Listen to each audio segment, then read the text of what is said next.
പാലക്കാട് നെല്ലിയാമ്പതിയിൽ ചില്ലിക്കൊമ്പൻ ചരിഞ്ഞത് മുറിവിന്റെ അവശതയിൽ ഒഴുക്കിൽപ്പെട്ടത് മൂലമെന്ന് പോസ്റ്റ്മോർട്ടം റിപ്പോർട്ട്. വലിയ മുറിവുകൾ മൂലമുള്ള അവശതയിൽ ഒഴുക്കിൽപ്പെട്ട ആനയ്ക്ക് നീന്തി കയറാനായില്ല. വയറിന് അടിയിലും വാലിന്റെ അടിഭാഗത്തുമടക്കം ഗുരുതര ആഴത്തിലുള്ള മുറിവുകളുണ്ടെന്നും പോസ്റ്റ്മോർട്ടത്തിൽ കണ്ടെത്തി. മറ്റ് ആനകളുമായുണ്ടായ പോരാട്ടത്തിലാണ് ചില്ലിക്കൊമ്പന് മുറിവേറ്റത്.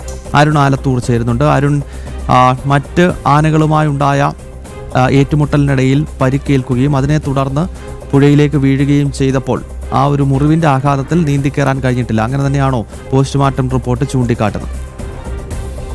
തീർച്ചയായും ഗൗതം, കഴിഞ്ഞ ശനിയാഴ്ച വൈകിട്ടോടെയായിരുന്നു പറമ്പിക്കുളം ആളിയാർ പദ്ധതിയുടെ ഭാഗമായിട്ടുള്ള കോണ്ടൂർ കനാലിൽ ഒഴുക്കിൽപ്പെട്ട് ചരിഞ്ഞ നിലയിൽ നെല്ലിയാമ്പതിക്കാരുടെയൊക്കെ പ്രിയ ഇഷ്ടപ്പെട്ട ആനയായ കാട്ടാനയായിട്ടുള്ള ചില്ലിക്കൊമ്പനെ ചരിഞ്ഞ നിലയിൽ കണ്ടെത്തിയത്.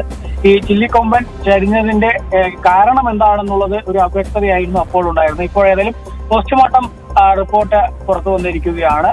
ഈ ചില്ലിക്കൊമ്പനെ ചരിഞ്ഞത് മുറിവിന്റെ അവശതയും അതുപോലെ ഒഴുക്കിൽപ്പെട്ടുമെന്നാണ് പോസ്റ്റ്മോർട്ടം റിപ്പോർട്ടിൽ പറയുന്നത്.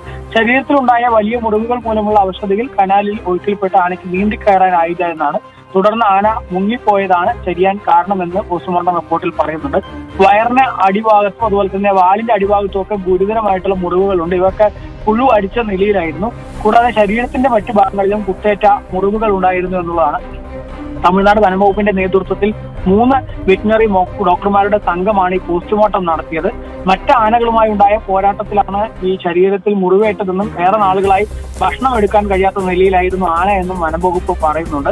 ഏതായാലും ഈ ചില്ലിക്കൊമ്പനെ സംബന്ധിച്ചിടത്തോളം നെല്ലിയാമ്പതി ചുരത്തിലൂടെയൊക്കെ യാത്ര ചെയ്തിട്ടുള്ള പാലക്കാടുകാരാണെങ്കിലും അല്ലെങ്കിൽ മറ്റ് ജില്ലകളിൽ നിന്നുള്ള ആളുകൾക്കാണെങ്കിലും ഒക്കെ ഈ ആനയെ അറിയാൻ സാധിക്കും. മിക്ക സമയത്തും ചുരത്തിലോ അല്ലെങ്കിൽ ലയങ്ങൾക്കിടയിലും തേയിലത്തോട്ടങ്ങൾക്കിടയിലും ഒക്കെ ഈ ആനയെ പലരും കാണാറുണ്ട്.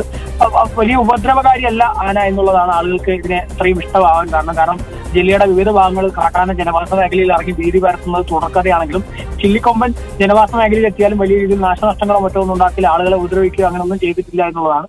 മാത്രമല്ല ആന എപ്പോഴും ജനവാസ മേഖലയിൽ എത്തി ഈ ചക്കയോ മറ്റോ ഒക്കെ അല്ലെങ്കിൽ ഈ മരത്തിന്റെ ചില്ലകളൊക്കെ പൊട്ടിച്ച് അതിനൊക്കെ തിന്നുകയോ അല്ലെങ്കിൽ പൊട്ടിച്ചിടുകയോ ഒക്കെ ചെയ്യും. അങ്ങനെയാണ് അതിന് ചില്ലിക്കൊമ്പൻ എന്ന പേര് തന്നെ ആളുകൾ ഇട്ടത്. ഏതായാലും ആന ചരിഞ്ഞത് നെല്ലിയാമ്പതിയിലെ വലിയൊരു വിഭാഗം ജനങ്ങളെ സംബന്ധിച്ചിടത്തോളം വലിയ വേദനയുണ്ടാക്കുന്ന കാര്യമാണ്. ആന ചരിഞ്ഞത് ഏതായാലും ശരീരത്തിലുള്ള മുറിവും അവശതയും മൂലം വെള്ളത്തിൽപ്പെട്ട് നീന്തി കയറാൻ കഴിയാത്തത് മൂലമാണ് എന്നുള്ളത് പോസ്റ്റ്മോർട്ടം റിപ്പോർട്ടിൽ. ഓക്കെ അരുൺ, എന്തായാലും ചില്ലിക്കൊമ്പൻ ചരിഞ്ഞത് ഗുരുതരമായ പരിക്ക് മറ്റ് ആനകളുമായുള്ള സംഘർഷത്തിനിടയിൽ ഈ ആനയ്ക്ക് സംഭവിച്ചിരുന്നു. അതേ തുടർന്ന് പുഴയിലേക്ക് വീഴുന്ന ഘട്ടത്തിൽ പിന്നീട് അതിന് നീന്തി കയറാൻ കഴിഞ്ഞിരുന്നില്ല എന്നാണ് പോസ്റ്റ്മോർട്ടം റിപ്പോർട്ട് വ്യക്തമാക്കുന്നത്. അരുൺ ആലത്തൂരാണ് വിശദാംശങ്ങൾ നൽകിയത്.